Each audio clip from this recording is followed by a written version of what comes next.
People, what's going on? Myself and Canners are here to discuss all of the latest Arsenal transfer news. Stay tuned. There's a lot to discuss today, and some of it, well,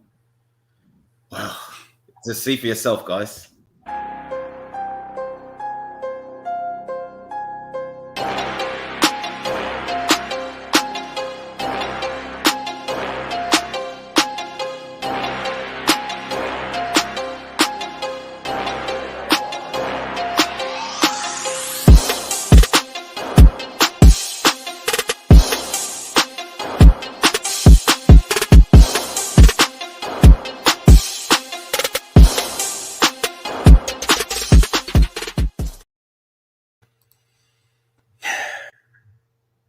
What's going on, people? Another episode of the court. Myself and Canners, fellow host and resident of the Armoury TV, and good to be here, man. Yeah, it's good to have you on again as always. It's looking like we could potentially have another guest here. Who could it be? He made it. Who could it be but me, lads? What's going on? I'm trying to hear this. I can't hear it. She got brilliant ways. Money and fame. My people will struggle in vain. My people never suffer in vain. Don't call me for my government name. Hey, what's going on, my people? What's happening? Niger vibes, always. You know this. So yeah, we've got a bit of a full house today. Nigerian Englishman also from the Armoury and One Touch TV representing fully. This might be my GunnerKing's court debut, you know.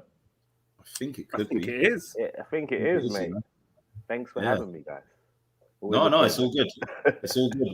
We've got a lot to discuss today, so we do. Yeah, man. Let's get straight into it. First of all, I just want to shout out KRB. Yeah, loyal TikTok follower.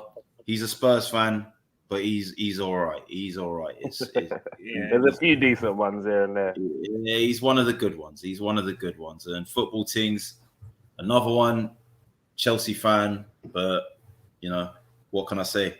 He's got a serious thing for the Nigerian Englishman, man. Yeah, so you finally get to see him on one of my shows, man. But yeah, look, we've got the stories that we're going to discuss today, and I think there's two really that are on everyone's lips. I think the first one that we want to get into, James Maddison. It's appearing we're some way apart from Leicester's valuation of James Maddison. Our focus now is going to be to getting a backup goalkeeper and a creative midfielder. We're also looking at other alternatives to Maddison in the event that we're unable to land him. Kolasinac and Torreira are among the players that Arteta wants to sell. So there's a lot to unpack there. So let's go from top to bottom. In terms of the valuation, you guys, I mean, I'm going to be honest, I'm not surprised that there's a big difference in how we value and how they value the player. Leicester are not in a position where they have to sell, but they are in a position where the player has made it clear that he's interested in the move. So there's kind of mitigation on both sides there for Arsenal to think that they don't have to be dictated to in terms of what the cost would be for a player that doesn't or would appear more interested in playing for us than he would be for Leicester. But also Leicester have got the guy under contract.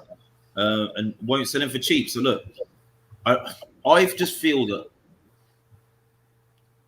I want Arsenal fans to take this in the nicest way possible. But a lot of Arsenal fans just want to find a reason to be miserable.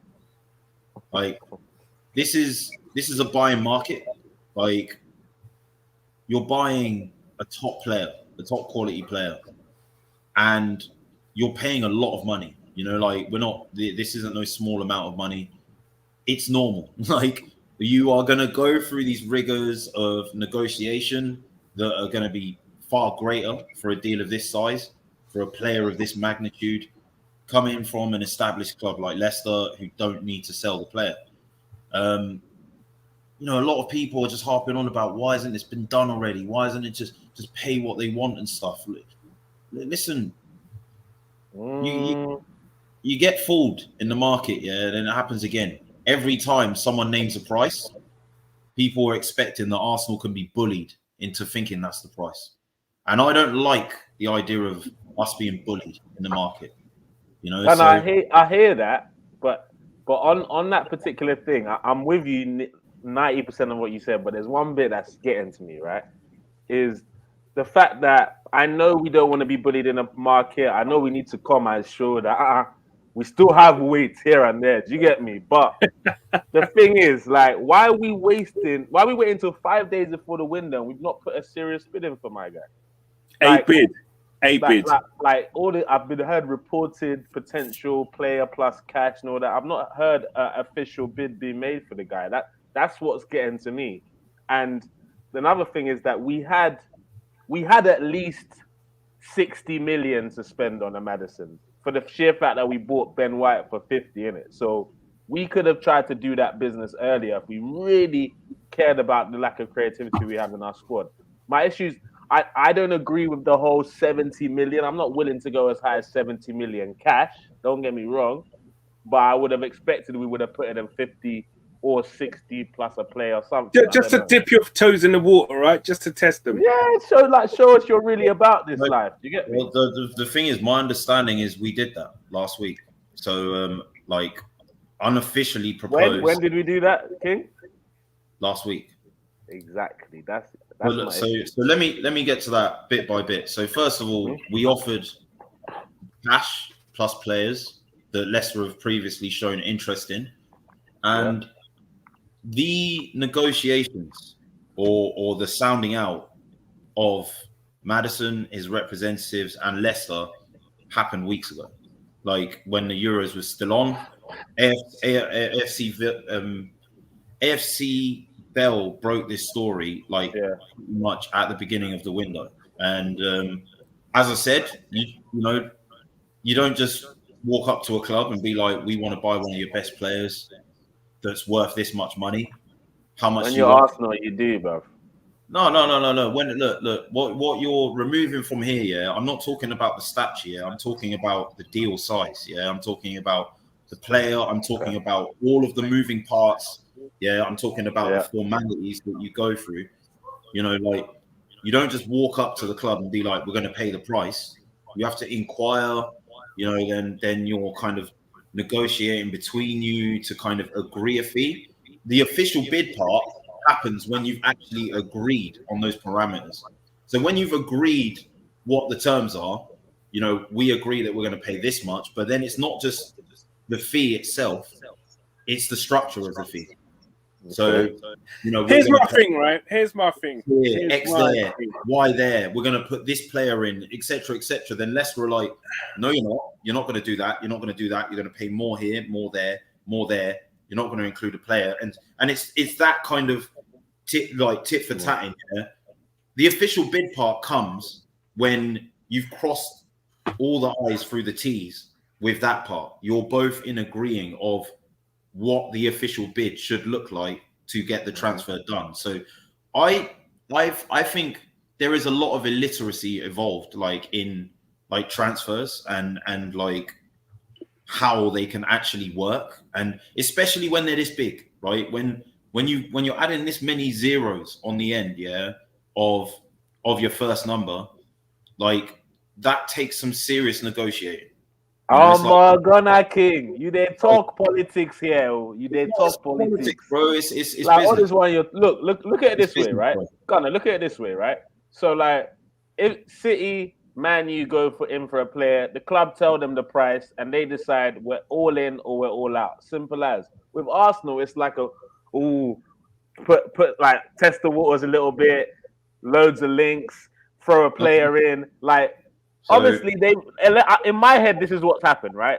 A couple of things have happened. Leicester have named their price, and Arsenal are still in this negotiating thing. But Leicester, like, we don't need to sell, you know? We do not need to sell. Either pay the price or jog on. The same thing Dortmund did with Jadon Sancho. If he's our main target, then we go all in or not at all. The three teams that you named, yeah? So United didn't wait a decade to get Varane. They've been interested. They've had links since he was 18. They could have signed him for literally 5-6 million when he's at the Real summer Madrid. where he was That ready transfer to move, was a decade in the making. Yeah, no, the Sancho, summer he was ready to move, Gunner. Sancho quickly. Sancho 2 summers. That didn't happen because of like the similar numbers that we're talking about. We didn't just watch United spend 2 summers. On that point, on the Sancho one, I will say, I get your point, but United very clearly last season said we're not paying that, innit? Go look elsewhere.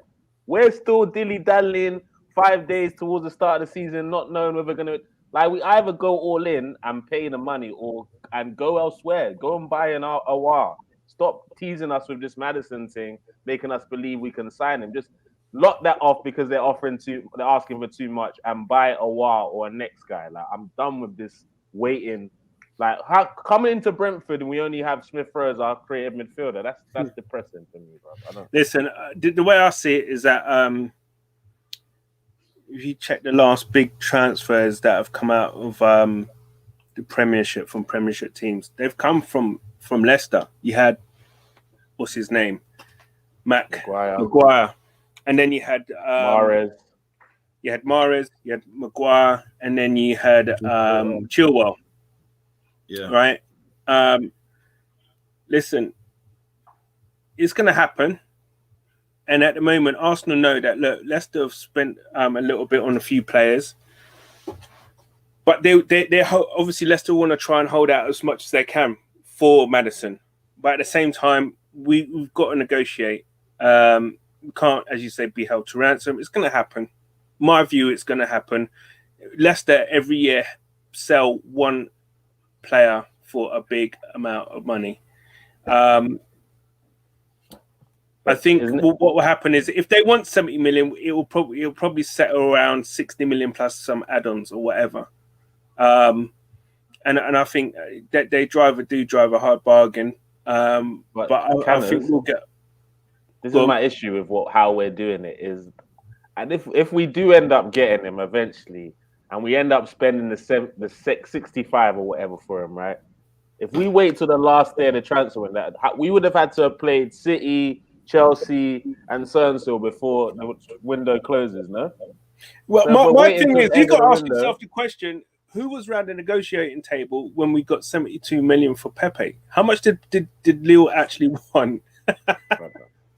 Listen, at the end of the day, I think we're gonna get him.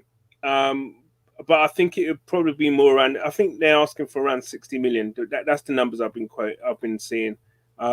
60 million, I think it's probably about 10 million too high. Because it's the English tax at the end of the day, and you got to take into account.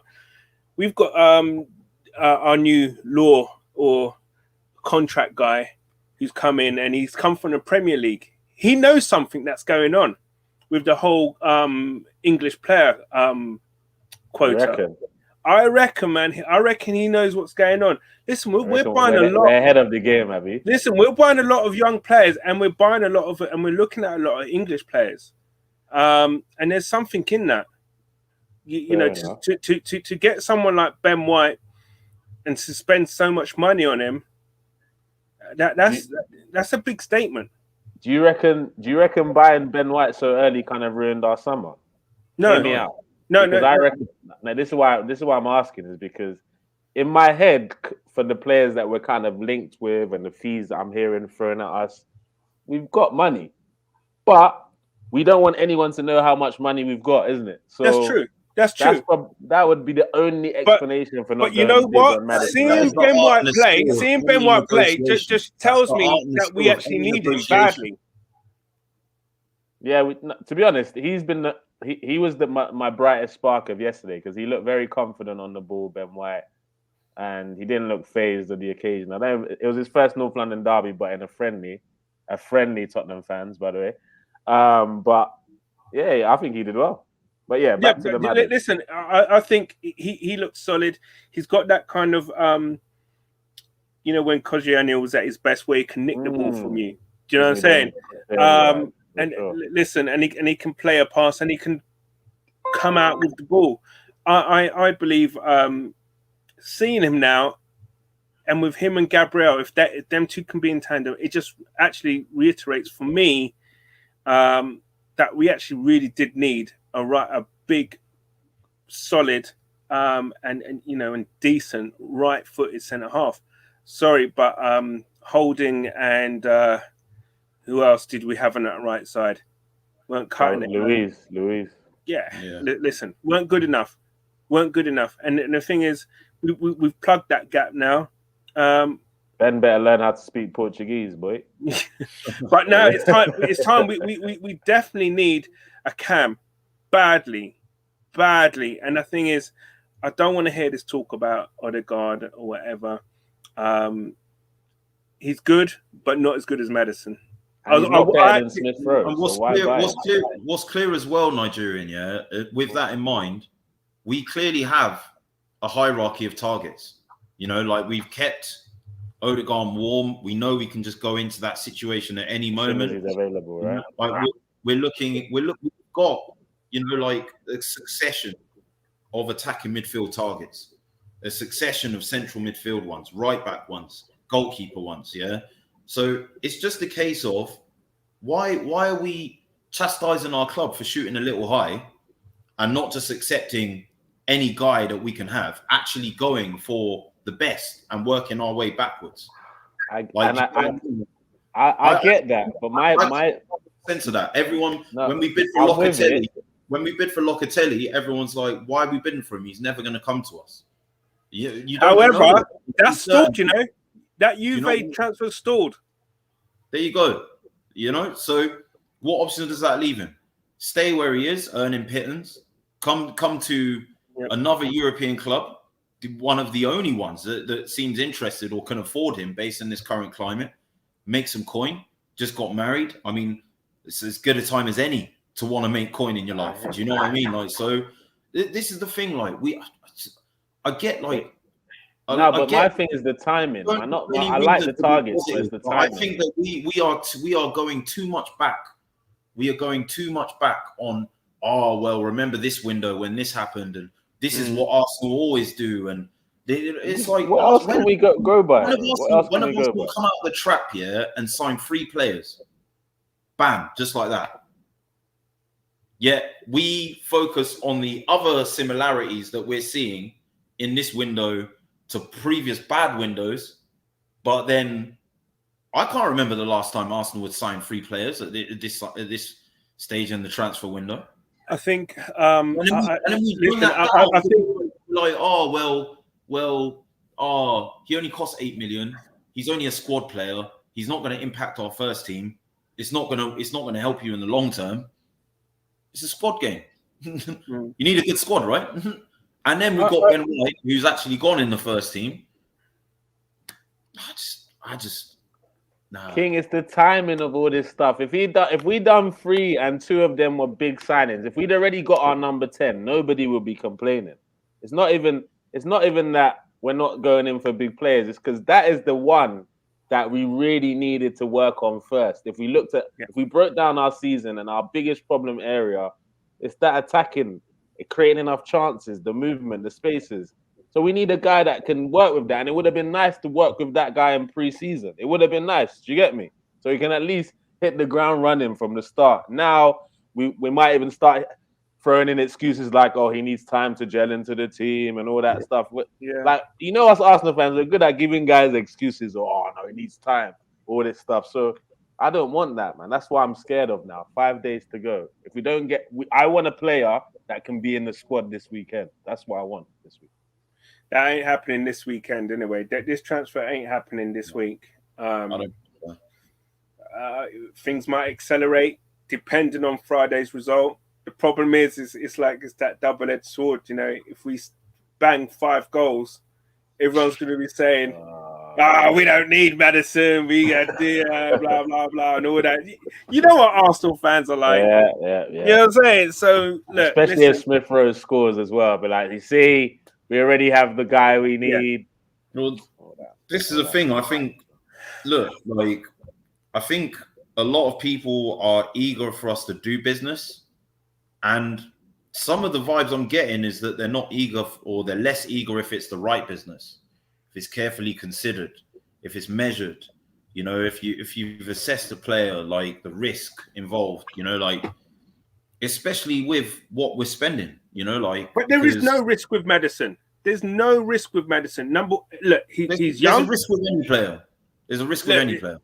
Okay, if you want to put pros and cons, okay, the pros then for Maddison is his age. He's 24. Bing, sell on value just in case. He's performed for good 3 years in the Premier League. Bing. Third, he's English. Bing. 4, he actually wants to come to Arsenal. Listen, what more do Arsenal, and I think that's probably why this is dragging out so much, is the fact that he actually probably does want to come to Arsenal, and we're trying to drive down the price, and this is probably where it's coming. If we had to really kind of sell the club to him, it might be something, I don't know, things might be working quicker. But what Arsenal are probably doing, because we know that he actually wants to come, we're haggling so much of the price where hopefully well, not to say that he'll cause waves, but he'll be hoping that Leicester kind of do what they can to make the deal happen. The scary two things for me, the two things that scare me is, number one, we paid 50 mil for Ben White. Number two, City have just spent 100 mil on another English player. So that's my fear. Now they're gonna That's the barometer now, isn't it? For is Maddison that much worse than Grealish? Like, what are they saying? Do you get I don't want all that to start, Gunner. The Ben White deal, we're not paying all of it up front. Again, like it's structured like There's over still 50 million that said the deal is, bro. 15, if it's 50 million, yeah. But again, that hasn't stopped us going in for a Maddison.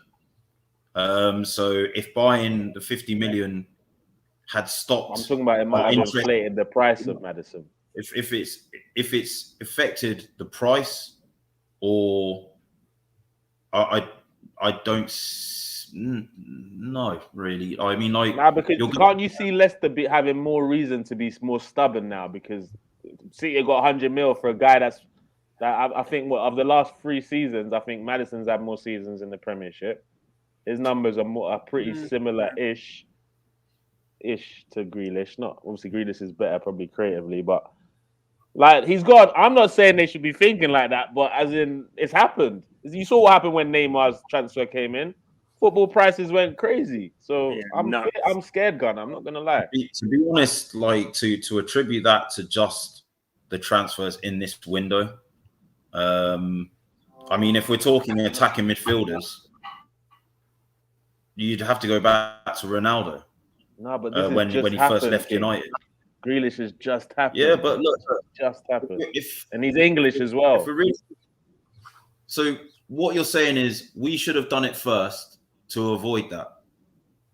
I think if we'd done it earlier, I believe if we'd done it before the Euros, we could have paid 50 million outright. Boom, boom, boom, deal done. I reckon. But there's no chance of that because we didn't even give ourselves a chance to even do that. We waited till the end of the Euros. Things have happened. Transfers have happened. And then, look, we're in this situation. If we get him, I don't mind saying you're an idiot, Kunle, for getting this wrong. But, Omar, I don't know. I mean, I just think that's a stretch. There might be some inflation or some digging in of heels based on what other clubs are doing, but I don't really see an argument for him not being valued at 60 million before all of this. He's had year on year relatively good seasons with Leicester, and has been a focal part to their team. Chilwell, he went for 10 million less. Mahrez went for around the same money. I don't really feel like that would have massively changed the perspective. And I think you're right. I definitely think basing what we should be doing on the behavior of other clubs is dangerous. We do not have the clout financially, so to say, that City have or that United have that can afford to ask less questions when they're told a price. We don't operate in the same financial reality as them. As much as I would love that to not be the case, it's not true. Like we can't buy Phil Jones and still buy centre backs because we fucked up when we bought Phil Jones and just leave him on the bench to rot whilst we buy more defenders. We can't do that. Gunner. We can't do that. If less, we can't do that. Like we don't operate. You know, when City spend $500 million on their defense for a process of trial and error to eventually get it right, we can't do that. I would misunderstood me there with what I was saying. What I was trying to say is because of Grealish's fee, Leicester might be more stubborn to push for more that 70 million mark. And for me, if Leicester asks for 70 million, I think as much as I want Maddison, that's 10 million too much for the boy, man. I'm not gonna lie to you. Like, if they still do it, I'm not gonna be upset, of course. Like, listen, but it's not your money. Yeah, listen, we spent 72 on Pepe. Did you believe that was a good deal? Hell no. 30 mil max for that guy. But boy, we end up spending 72. But I'm just saying, if we spend 70 mil on Maddison, does that mean we're not buying the rest of what we need? Like, how are Brighton linked with Nketiah? We're not asking for Bissouma. My point is, and I want to tie that into like the next subject matter that I wanted to go into. Like, so in terms of looking at this, the next few weeks will bring a lot of with Arsenal sources repeating, just judge our work in the closed transfer window. Yeah, and we are still speaking as if there isn't 22 more days left of that. What is certain is that the club is still working on the James Maddison deal, and the little news that appears to the public does not necessarily mean that there is no real work in this file. And I think that doesn't just apply to Maddison's transfer. You know, I think at the end of the day, you know, it's clear that we've got money to spend, but coming out and just whapping it on the table and saying who wants what for what isn't gonna bode us well financially, so to speak. And I think a lot of what we can do is going to hinge on who we actually can get rid of. So I think we've done the bits that we could do, but if you look closely at the outgoings, they've pretty much mirrored what we spent already. So if you look at if you look at Guendouzi, his has got an obligation on. It's like 11 odd million. You've got the other centre back that went to Germany, Mavropanos. You know, his deal with a buyback. You've got Torreira. He's going to go. Keeping Torreira to play number 10, man, isn't it? You know, we still got Bella in there. He's going to go. You know, you'll see an interest in Ainsley Maitland-Niles now. That's come from Palace. We're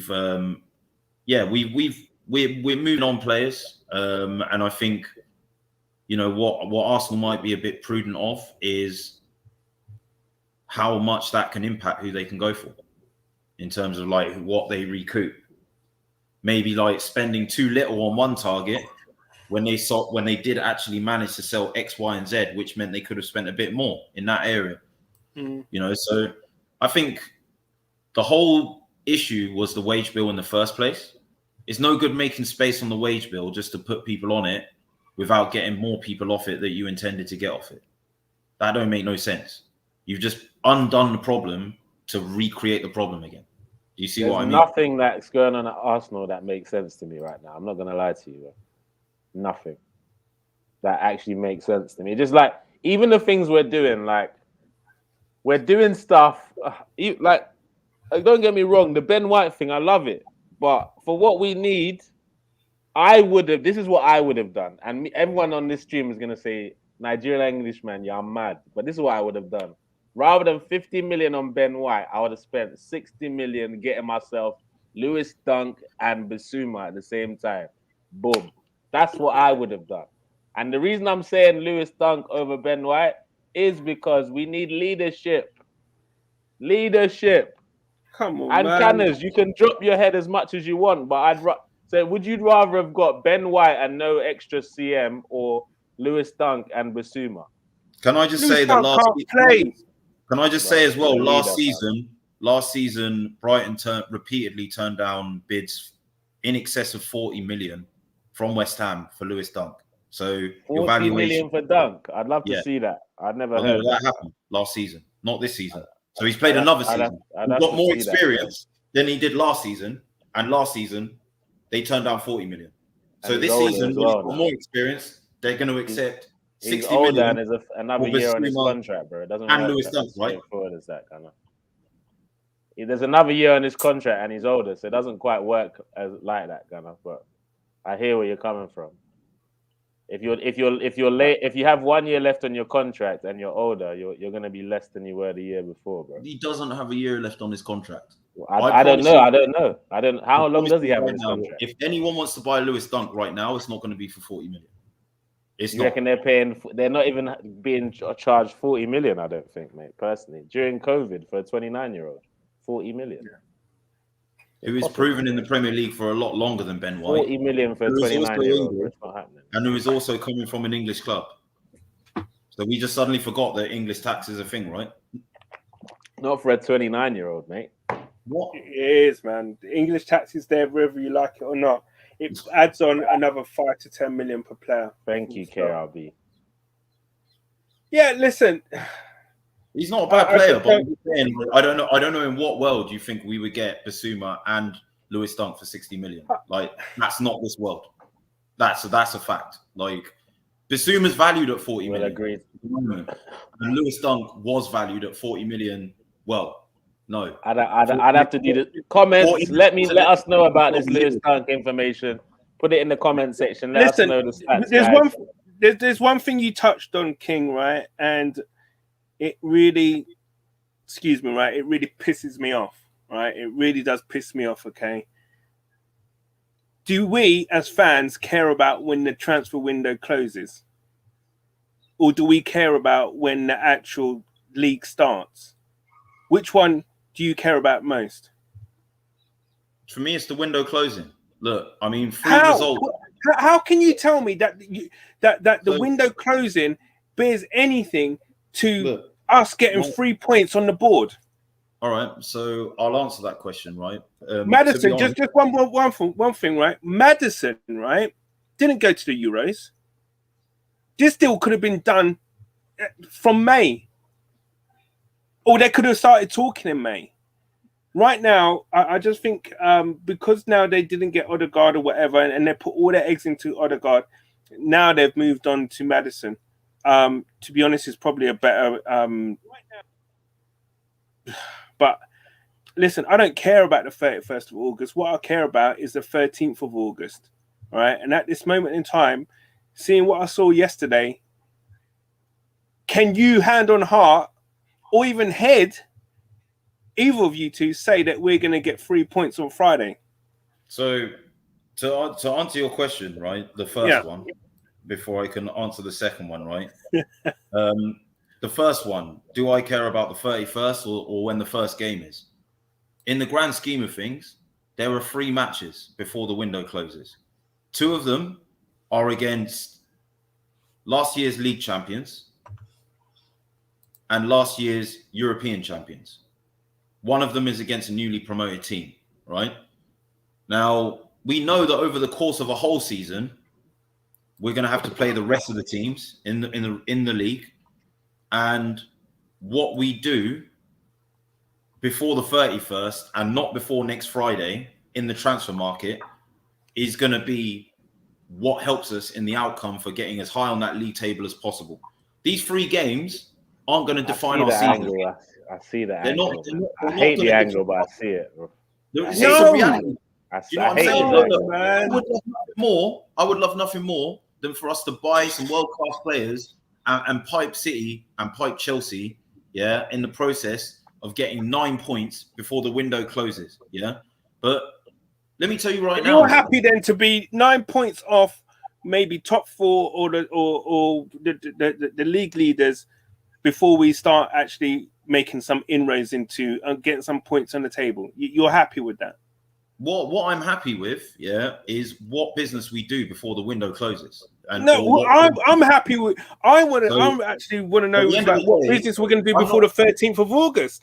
Look, the reality is the 13th of August is 4 days away, and unless we are, when did the league finish? When did the season finish? The season finished in May. May, bro. May. And after that, there was two major July. Brother. Right. Look, I'm more excited to be an Aston Villa fan right now than I am to be an Arsenal fan. Nigerian, hang on a second, right? Hang on a second, right? So we got May, when the season ended. Excuses right? for us, bro. I'm not making excuses, bro. I'm seeing the reality. There's clubs that have done business, Gunner. So all this. How many have signed free players in the league? Huh? How many have signed free players? I'm not talking about signing free players. I'm talking about starting 11 players for your team. Players that are going to fit into your starting 11. Yeah. Anyone has signed players, bro. Everyone signed players. Name me the teams that have done that. Villa, Man United. Should I continue? Please do, yeah. Chelsea are just about to sign a first-team striker. They've signed him. He's just doing a medical, bruv. Have we got to a medical stage of any major signing? Oh, sorry, Ben White is considered a major signing because he's expensive. But let's be real, he's not a major signing, bro. Listen, man. Listen. We should be in better shape right now. Right. The thing PSG as well. Another narrative, with the narrative of when the season ended to where we are now, in the previous season, there was no preseason because of COVID. So players are all taking extended breaks. Yeah, there was two major tournaments. Come on, man. Don't do this, man. Sorry, man. These aren't excuses. These are realities. Anyone that knows how football works, if I'm on holiday, I'm not taking a work call. Why is it different for footballers? That's what they got agents for. I'm a pro, right? I'm telling my agent, listen, I want 90 grand a week. I don't care. You sort out the particulars. I'm going on holiday. You sort it out. There's still certain things, within that you would need to verbally sign off and agree. Like the agent can't just sign your signature on a contract. Okay, wait, hold on. He can't go have your medical for you. And he can't quarantine for you if you're coming from another country. Okay, fair enough. You can't do those things, can you? I'm pretty sure Ramos, can't do those things for you. Donnarumma, there's like a barrier. Wijnaldum, they all signed for PSG. Yeah, but then the rest of it, we can't sign one first teamer. We have signed one. Donnarumma played the Euro Champs final. In the Euros, and he's already signed up, sorted. Stop making excuses for us now. Again, come on. Of one club, which is backed by a fucking country. Yeah. See, there's always an excuse to fit your narrative, Gunner. You cannot continue doing this. You're the Skip Bayless to my Shannon Sharp. You're just a Skip Bayless to my Shannon Sharp. That's all it is. Wait, you're talking about excuses. PSG are literally backed by an oil-rich country, not an entity, a country. Yeah, as in they just turn on the tap, and black money comes out. Yeah, oil just drips out. It's just money that they just pour into their team. And because they've signed first team players, I should be worried. When all they need to do is open a blank checkbook and say, yes, sir. But Gunner, you said to me, which big team has done business for their first team? I'm giving you big teams, and then you're giving me a reason why they shouldn't count in your narrative. You can't do that, bro. I didn't say I'm giving you the names of teams. I didn't say they you can't now shut them down, bro. I'm telling you the teams that have done business. The valuable context necessary to understand how they are doing business faster needs to be provided. Aston Villa as well. Aston Villa have got the fourth richest owner in the Premier League. King, no. Please, you gotta take over for this. I can't. Look at the spending, bro. They've spent literally. You've even got an excuse for Aston Villa. Villa, Gunner. They have spent £240 million on improving their playing squad since they've been promoted. I applaud them to that. I applaud them because they're doing a lot more than what we're doing. We don't do that. Why don't we do that? It's actually not for that period. We spent more than them in that period, but not by much. Only like about 30, 40 million, right? But it's important, yeah. Like you are isolating context from so many of your arguments, right? That it's just like no, you're just putting all my arguments in your narrative. That's it. Me providing the full picture isn't trying to tell a story to say that you're wrong. It's to say that actually there's more to it than what you are suggesting. Way more to it. And that doesn't make me someone that's making excuses for the club, because the club's shit, man. Kroenke's a fucking ass. Yeah, this man, yeah. This is where this is coming from. I don't know what is going on there, right? But it's the way that you are framing your arguments that I'm asking you to be specific with, yeah? Because saying PSG have bought first-team players when we haven't, when I repeat, their reality is not the same as ours. It's not the same as ours. What about Aston Villa? I've repeat, it's not the same as ours. Okay, so they're a more ambitious club than Arsenal now, Aston Villa. Listen, it's not. The thing is, looking at, they signed 10 players. They have more ambition. Do you know what? Fulham? No, Gunner, don't do that. They signed players for their Fulham first spent 100 million. Fulham spent, the last time before they got relegated, Fulham spent 100 million on players. Real ambitious. Okay. And where did that get them? Fucked. Here's the difference. Here's the difference between Fulham and Villa. When Dia was one of our major targets for the summer, they beat us to it. Leon Bailey has been in the papers linked to this, that, and every major team. Big player. So who was the other player they got? There's another one.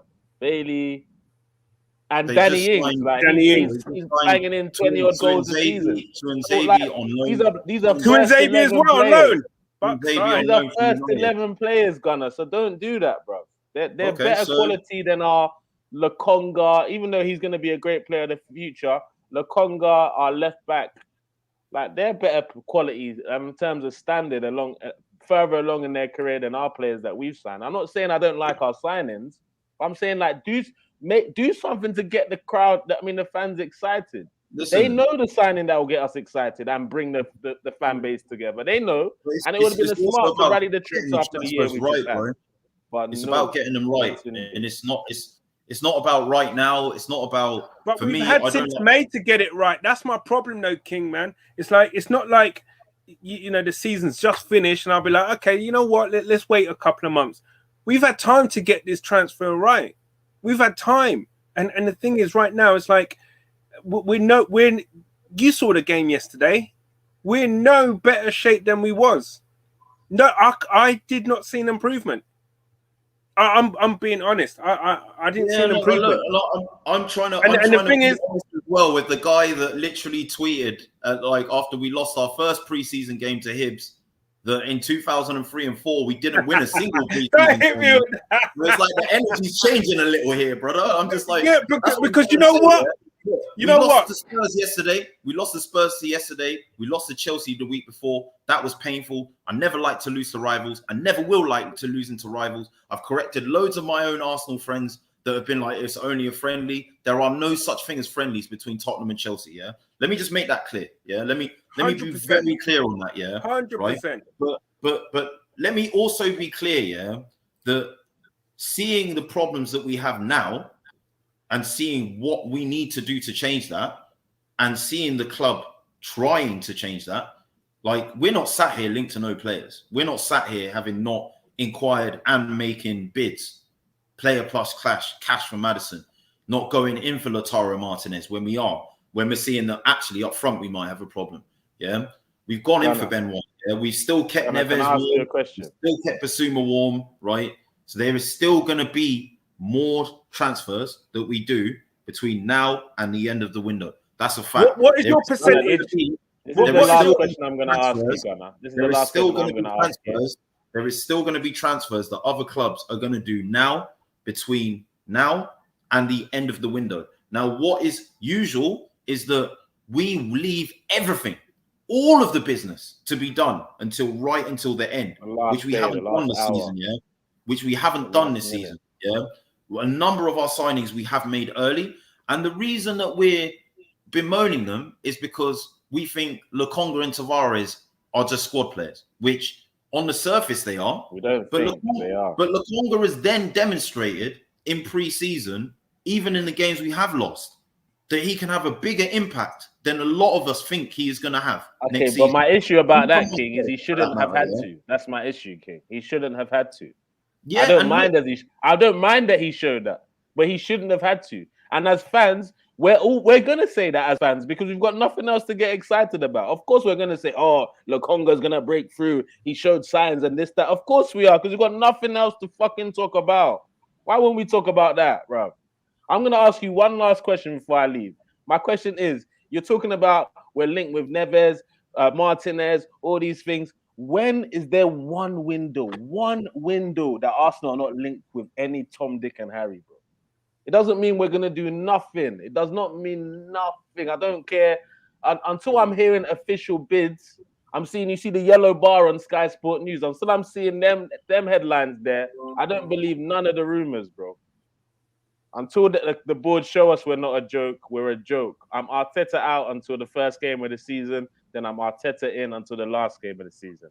That's my stance. Boom.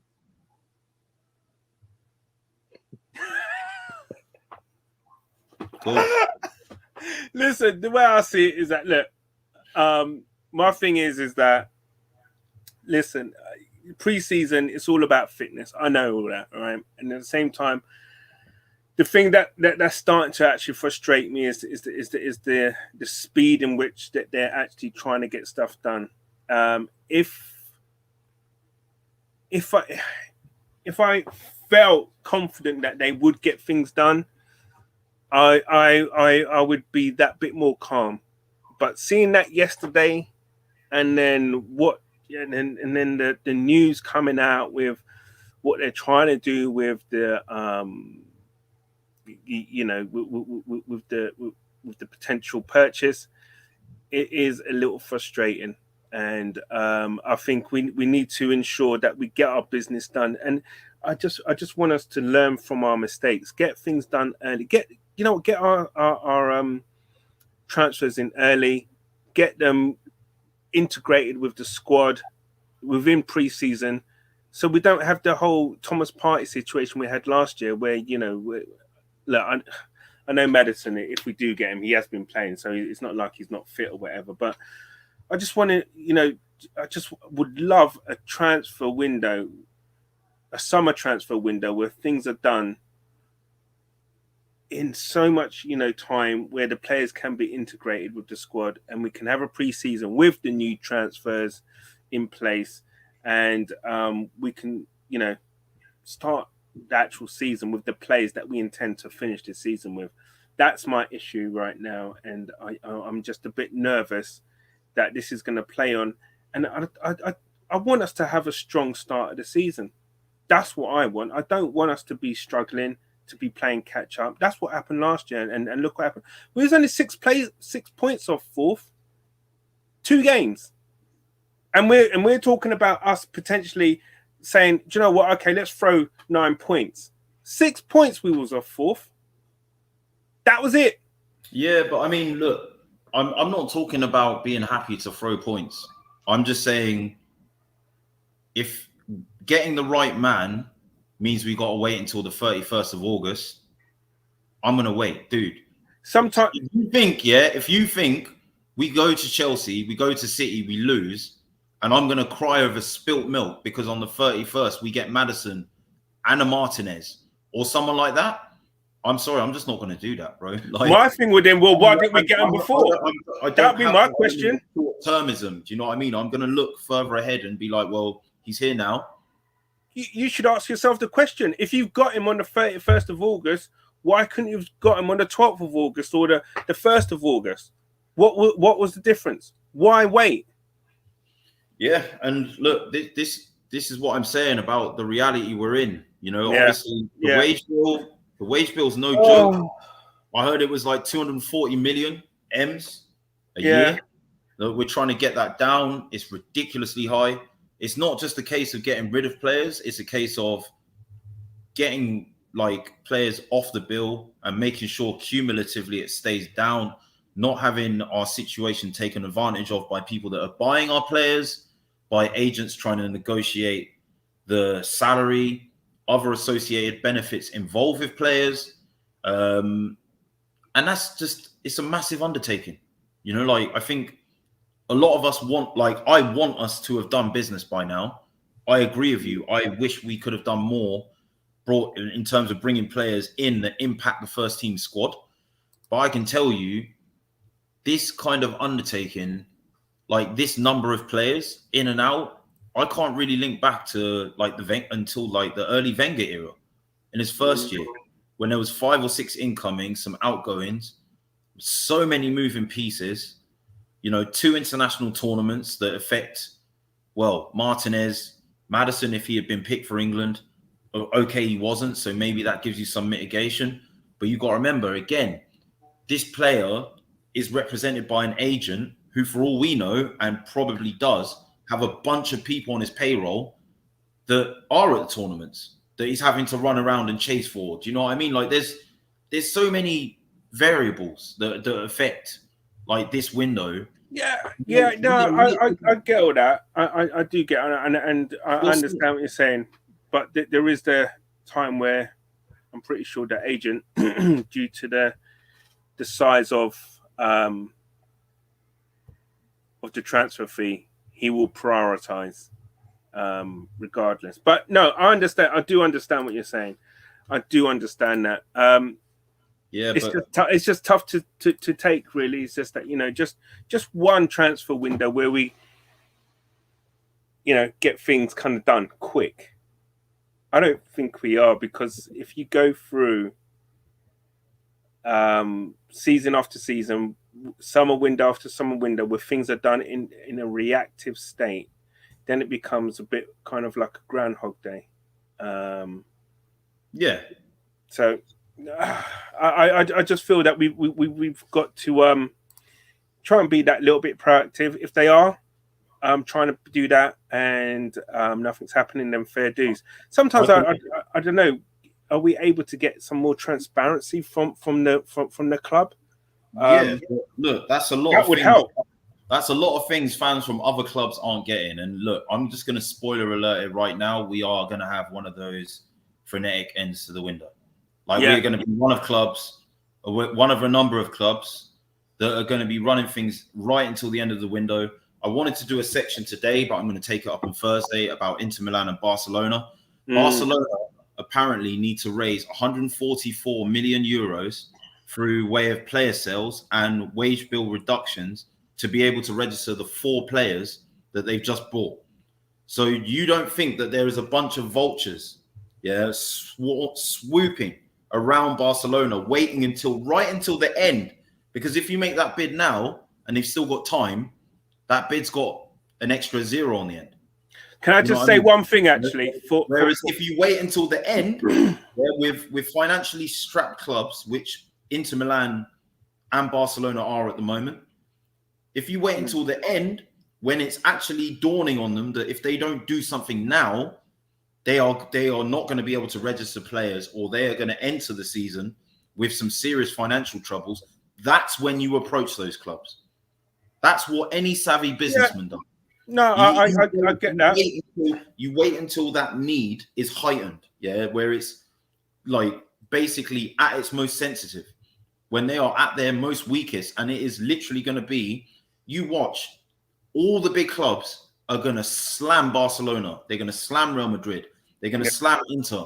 They're basically lining up and crossing the T's now, finding out who they're competing against, looking at the financial muscle of those they're competing against them, to then make a flurry at the end of the window.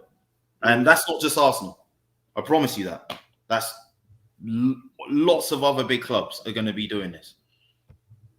And that's just bro. Like, people can talk to me about making excuses, but when you are trying to buy the asset off of a depreciating, like, valued entity, you've got to do it at the opportune moment. Yeah, I 100% agree in terms of, you got to strike when at the right timing with certain players, with certain clubs, etc. Just one thing, actually, I wanted to say about Barcelona. I'm actually really disgusted, actually, with their fans, with them booing Samuel Umtiti. And the reason why they booed him was because he didn't take a pay cut for them to have Messi. I think Why didn't Messi take the pay cut? Why didn't Messi lower? You know, if he loved the club so much or whatever, why didn't he lower his weekly wage? If I remember, one Tony Adams, he wouldn't even look at the amount he was getting paid. He would just sign it. He'd always say he would just sign no matter what. Listen, I just thought that was no class. And do you know what? What Barcelona are going through and Real Madrid, Inter Milan, do you know what? It just shows you when you try and, how would I say, spend above your means, so to speak. That's what happens. And I get that. However, the thing is, though, what I will say, though, King, is that we do have the money to spend on a James Maddison, because we will be selling those players. We will be selling Torreira. We will be selling Guendouzi. We will be selling Mavropanos. We will be selling possibly a holding Bellerin maybe as well. So we will recoup some money. And I think to date, it's probably about the first window. I think probably Kroenke has actually dipped into his own pocket because the club has been self-sustained. We will not be in the same mire as your Barcelonas and Inters, etc. We're a well-run club. Yeah, and look, this is the thing, right? I mean, this is why, I think you can't separate what's going on with these powerhouses of the game. Real Madrid, Barcelona, Inter, these are powerhouses, not just for what they've achieved on the pitch, but for the revenue that they generate off of it. And we are literally in an age where none of that matters, because in the next couple of years, that could all just be a footnote to poor financial management. Literally, losing your best assets not because they didn't want to stay, but because you didn't exercise prudence that created an environment they could stay in. And we need to get a grip, honestly, because we generate revenue as a club. Our stature is very high. In our global brand is well established. But look, these guys had long before us established all of these things. They've long before us been successful in Europe. Long before us been one of the financial powerhouses of the European teams. Long before us have been making coin and sitting at the seat of the table in terms of power. And they're having their seat revoked right now. Like literally. Yeah. You've got bailiffs going in there, walking in there saying can't pay, well, we'll take it away. Take it away. There was. You know what I mean? So we need to get a grip, because this could be us in a few years. It could be. And it's all well and good wanting to do business and wanting to be we just need to sign players before the season starts or whatever. Listen, these clubs, you lose a game, you make a bid for a player, straight away, you're going to be expected to pay more. Oh, we saw how they played yesterday. We'll just add on a bit more just because we can see they need a player in that position, right? And then you're talking about, at the moment, we're going to have to pay these guys a lot of money, a lot, Listen. I get what you're saying, King. However, I think we're quite robust in our financials. Listen, there's years of frugality from the Arsenal board and transfers, etc., have put us in a good stead right now to be able to splurge out this year, to enable us to make the signings that we need to make. Listen, I'm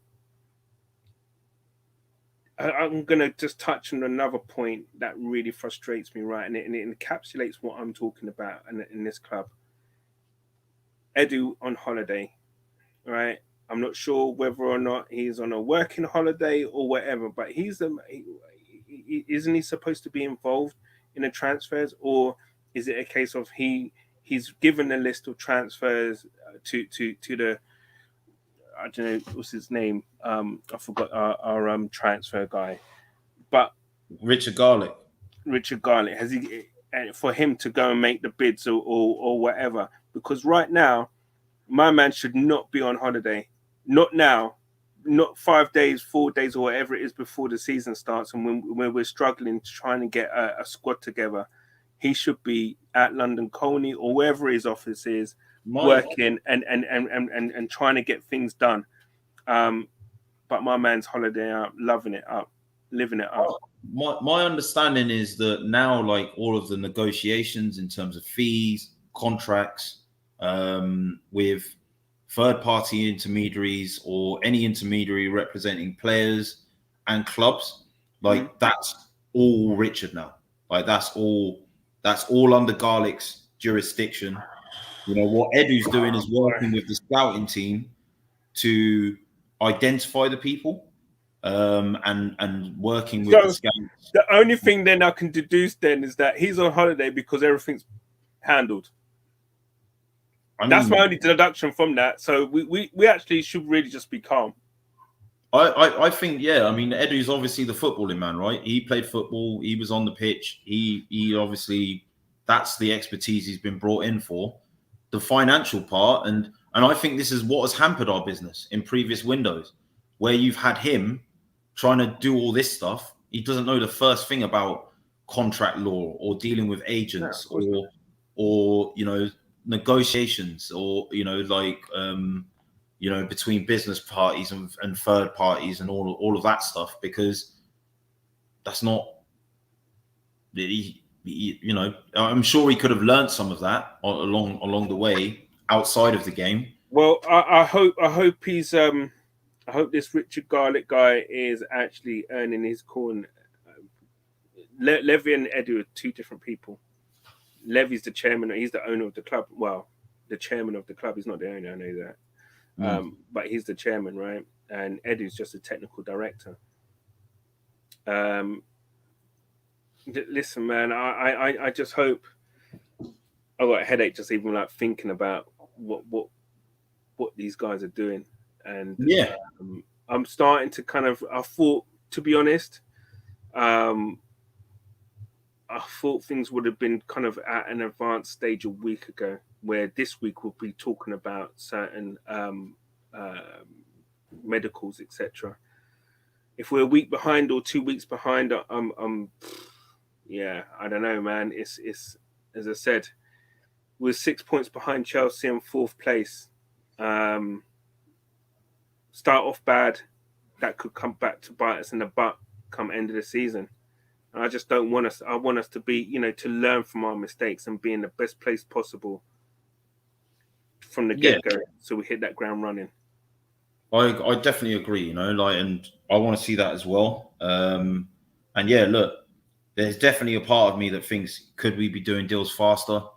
You know, could we have been more proactive earlier on? You know, things like Garlick only starting at the end of the season. I think he came in like a game or two before the season actually ended. Wasn't really there before. I just think a lot of the failings of previous regimes are being put onto this one. You know, like having to sell to buy isn't a problem Edu or Arteta created. They didn't help put either, I would say, because Eddie's been there for a while, and I think he was there with Armoury and stuff, and I don't think those transfer windows were very successful either. No, in my opinion. No, yeah, but I mean, looking at their influence on that in the same way that prior to Armoury, our squad had become so bloated, how we were renewing contracts then, very quickly giving young players high earning early on in their career to perhaps keep them. And then when it came to selling them and recouping the money, the wage bill being too exorbitant for the selling parties to actually want to engage in buying the player. These problems go back, you know, like, parts of Edu and his role as technical director can be seen as contributing to it. But yeah, like they were there before him, and at this rate could be there after. Yeah. Like, I just think there's a lot more than just on the pitch that we've had to 100%. sort out. It goes from the top down. Yeah. And right now we're not in. The owners have got a massive question to answer, and for right now they're stuttering with their answers. This is a big window. This is a big window. I can't emphasize enough the importance of this window and actually getting it right, and for us to be in the best shape possible to actually hit our targets. To be honest, our target really shouldn't be just European football, i.e. Europa. Our target should be top 4. We're not that far, as I said, we're not far up. We're 6 points off top 4. A couple of 2 or 3 good signings, and we're there. We have no European football to worry about. The squad rotation, we should be able to, as much as possible, have a settled 11 or settled 15. You know, I just really think that, I don't know whether Arteta's frustrated with what's going on, but at the moment it would be nice to know if he was frustrated, because that would show me then, do you know what I mean, he's not just a yes man, because at the moment he just seems like that type of manager that is doing what the hierarchy want him to do. Yeah. But yeah, I think people need to relax. You know, I think, yeah, you know, until it's the 31st and I can say definitively we've had a good or a bad window. I'm trying to stress is we shouldn't be concerned with drawouts like this, yeah, which just have no bearing. No, I'm not even worried about that. I don't even watch other teams. I'm not even talking about other teams. I'm talking about us. I'm fully focused and tunnel vision on us and how we perform. And no one here can come in here and say that for the previous summer transfer windows, we've actually dealt with the positions that we've need to dealt with. We haven't done that. And that's my thing, and that's my concern, and that's what I want actually to happen, is that we deal with the positions that we need to deal with, and we move on. I don't care about any other teams. As I said, you know, we can be good enough to compete with your Chelseas and your Man Cities and your Liverpools. We can. You know, listen, we beat Chelsea twice last year.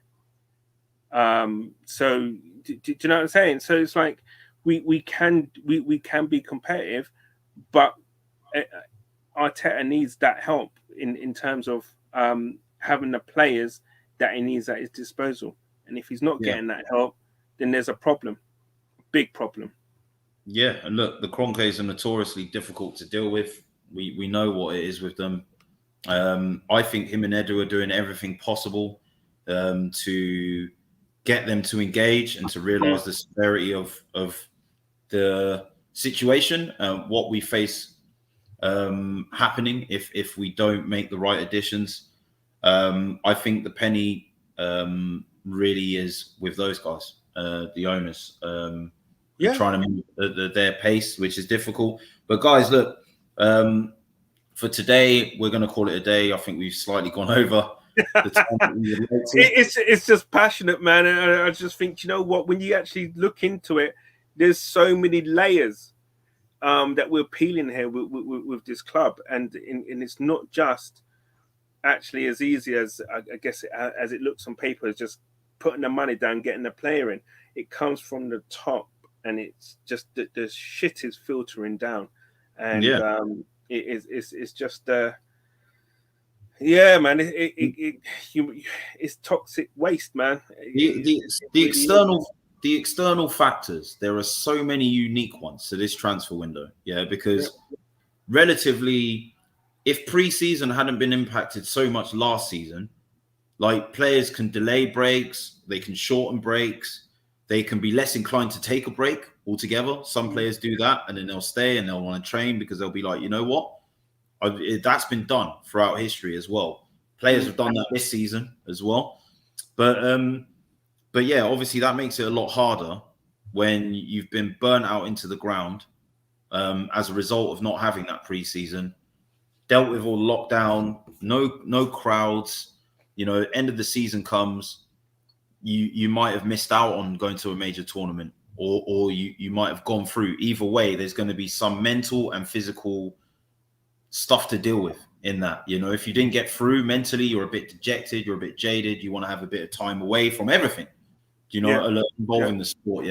If you've gone, great, but then you have to go, and then you have to make up excess time to actually have a break, you know. And look, mate, I mean, when I'm enjoying myself, I could be leaving stuff with people to sort out for me work-wise.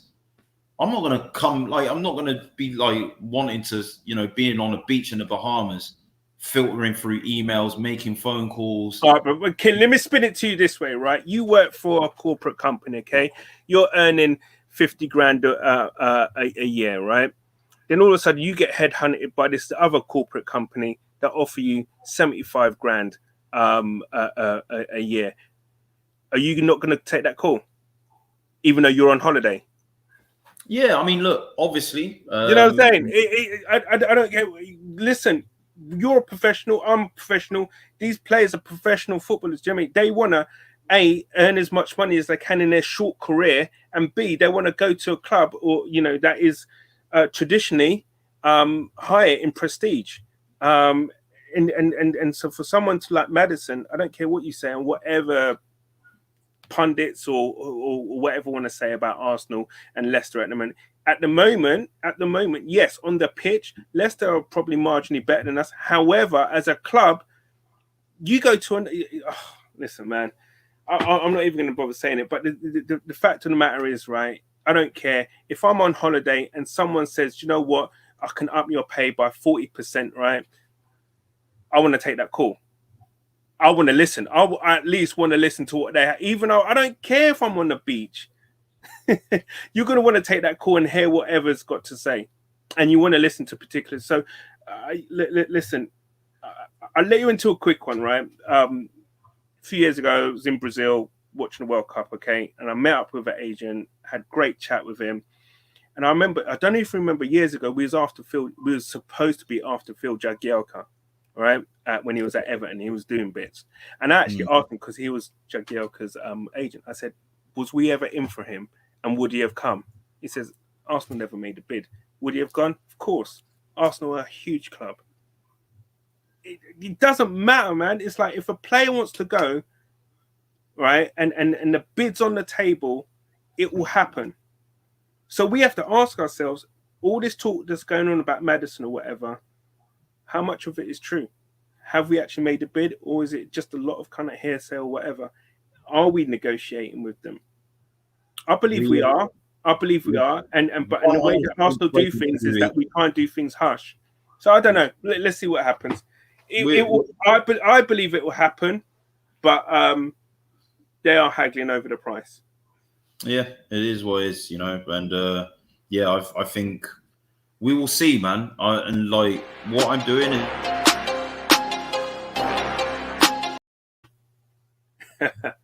Sorry, guys. Smash the likes and subscribe and share. Yeah, the first thing I'm doing is saying, everyone, please like, subscribe, share to help this channel grow.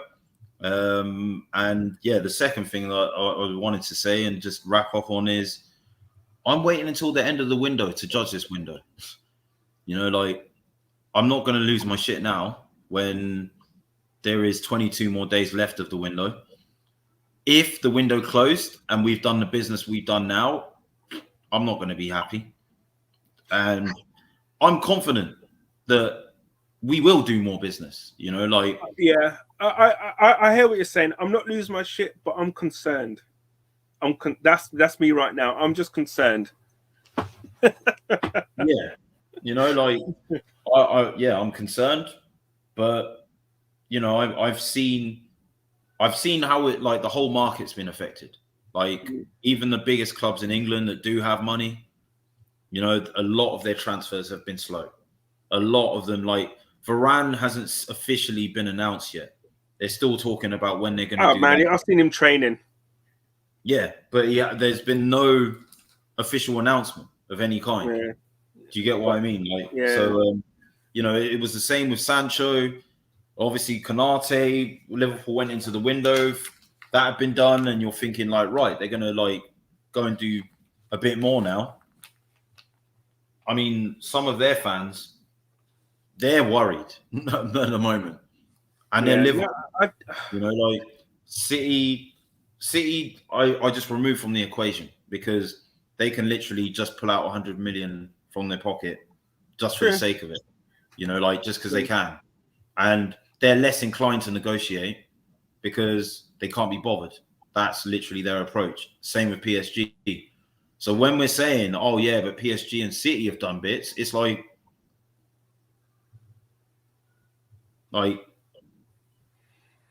that's not. I hear that. But then because if we could go out and do what they're doing, then and we still weren't signing players, then I'd be like, what the hell? But Chelsea could do that, and they haven't signed players. Chelsea are literally on the same financial playing field, so to say, not far off of the likes of PSG. And Aston Villa? Whose playing field are they on? Well, Villa, like, their owner is, like, in the top 3 or 4 richest of owners in the whole of the league. Ours is up there.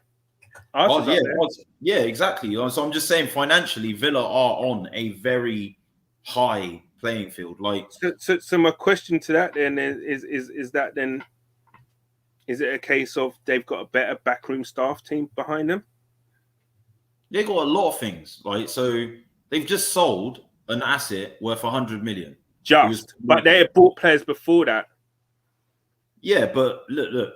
The reality of the situation is, if we think City just run up on Villa and said, we're paying 100 million now, there you go.